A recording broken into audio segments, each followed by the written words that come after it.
get to know, Lord, and share this product to. We praise you. We give you the honor. In Jesus' holy name, amen. Amen. Amen. Thank you, Pastor Luis. Thank you very much. Thank you so much. Okay, to introduce our main speaker, we have a very talented young lady. She's one of the top musicians in the nation, has many national awards, many of them. She was a NeoLife baby herself, and she and her husband are developing a NeoLife baby as we speak. So let's welcome Lisa Rivera. Thank you so much, Bob. It's wonderful to have leaders in our area like Bob.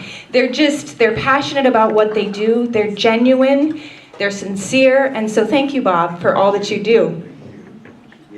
And thank you, all of you, for being here. It's absolutely an honor to be able to be up here in front of you, because you guys and your stories and the stories that will come out of this are what inspire, well, they inspire me. I know they inspire the leaders in the room. And so I'm going to give you the rundown on how the morning's going to go.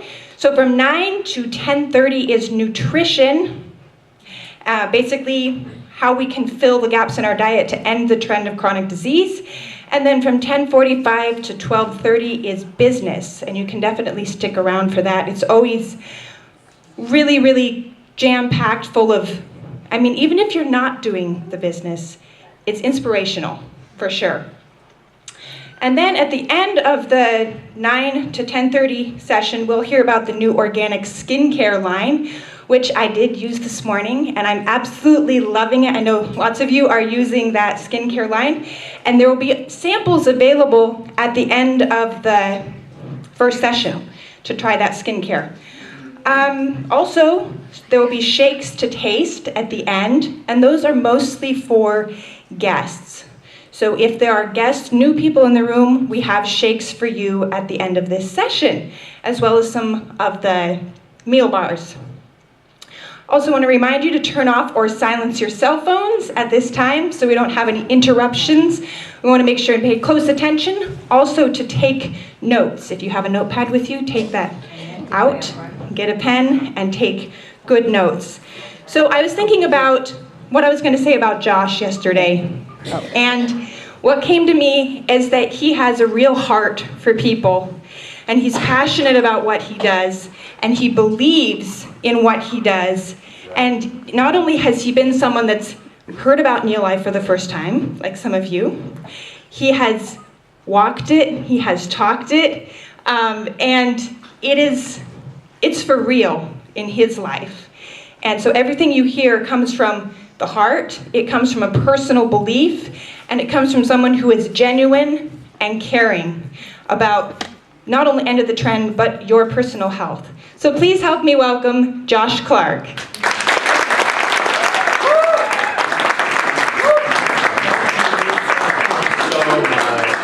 So kind. And you know what what just occurred to me, if you guys will give me just a second. I don't know if I've done this yet on this tour, but I left my clicker off, and it just occurred to me as I'm walking up that it helps to be able to kind of click through the slides, right?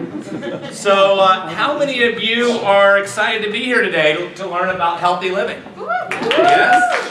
All right. Well, I'm going to borrow a line from somebody who some of you, not the guests in the room, won't know where this came from, so it'll sound original, but I'm going to borrow it from somebody very famous who used to often ask, when thinking about where you could be today. You could be a lot of places today, right? It's a beautiful day, but you chose to be here. So let me ask you this. How many of you would rather be here today than the best hospital in all of Oregon? For that matter, the nation, yes?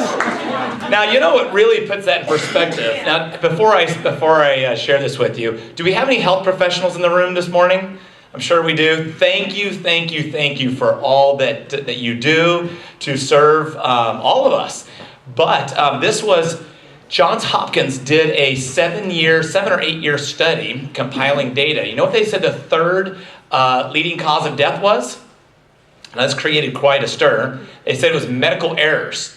Now that would include everything from drug interactions to staph infections when you find yourself in the hospital, you know, all these things.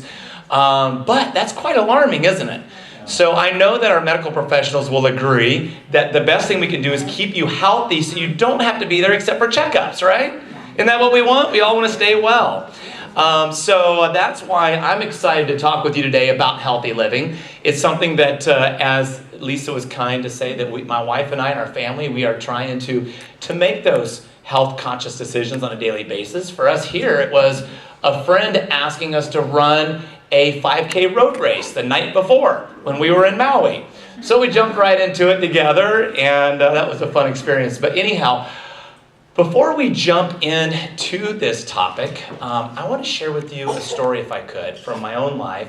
I'm lowering this a little bit because I'm a little loud, aren't I? I've got a lot of energy, okay?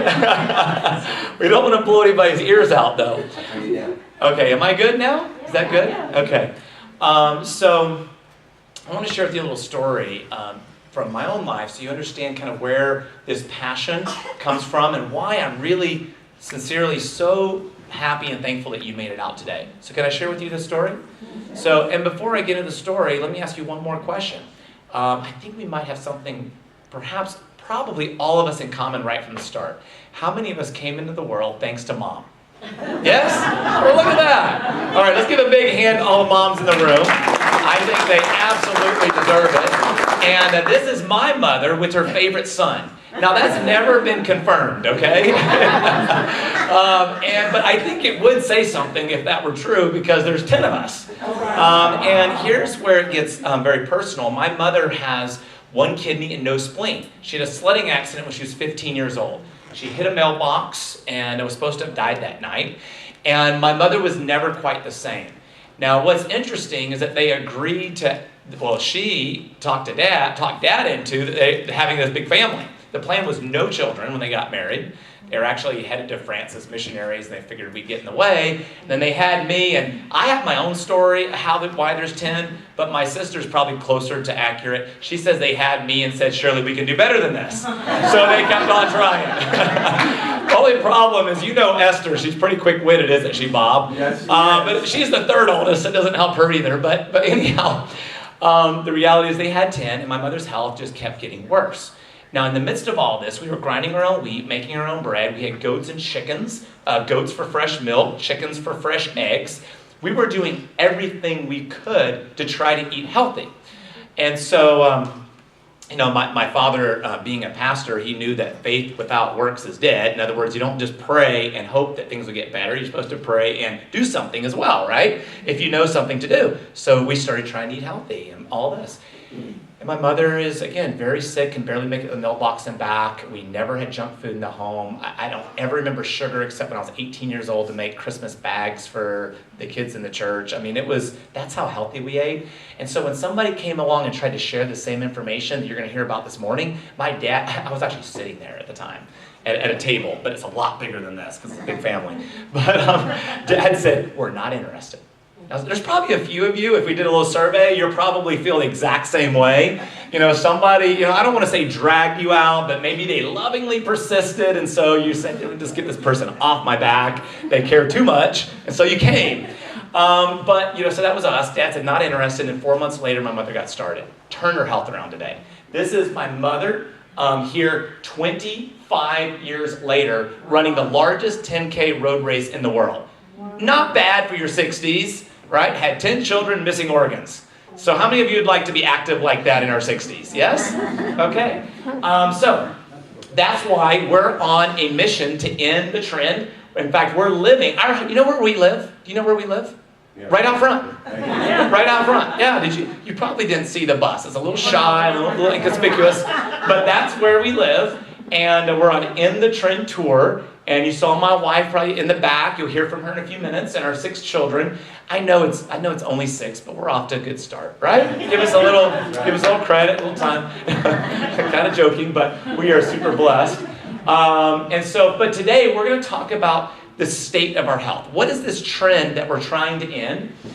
This was Time magazine. It said, the sorry state of American health. Despite advances in medicine, Americans are less healthy than we used to be, and the next generation may even be worse off. Are they or not? No, I want to answer that. But it goes on to say, how do we reverse this trend before it's too late? How many of us want to reverse the trend? Stay younger longer? Yes, good. Okay, so to answer that question, is the next generation worse off or not? I was in Hawaii, and I pull up the news, and look what I find back in October. It said Americans, headline news, Americans are retiring later, dying sooner, and sicker in between. And then it says, U.S. life expectancy is declining, new calculations show. So we do obviously have a problem. So we're going to talk about 3 keys to optimal health.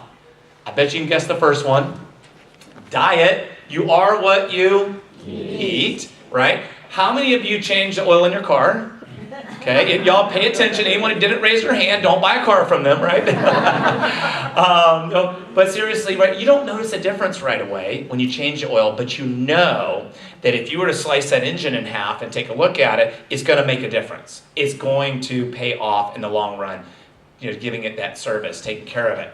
So it's interesting. We give more thought to our cars, which incidentally, did you know you can go buy a new car? If you don't believe me, go down to the dealership and ask them, do you have a car you could sell me? And they'll be more than happy to help you, okay? But you can't get a new body. You get one shot at this. When you think about it for a moment, it's kind of sobering, isn't it? I mean, your house catches on fire, you can run out. Your body's on fire, wherever you go, there you are, right? So we're going to talk about, there's a raging fire in your body right now, and some of us just aren't aware of it. Literally, it's factual. We're going to talk about that. Okay, but diet and then weight management. Now this is related to diet. I didn't used to think this mattered. I thought, no, that's just cosmetics. No, wrong. It actually, past our middle years, an extra 15, 20 pounds can take years off of our life.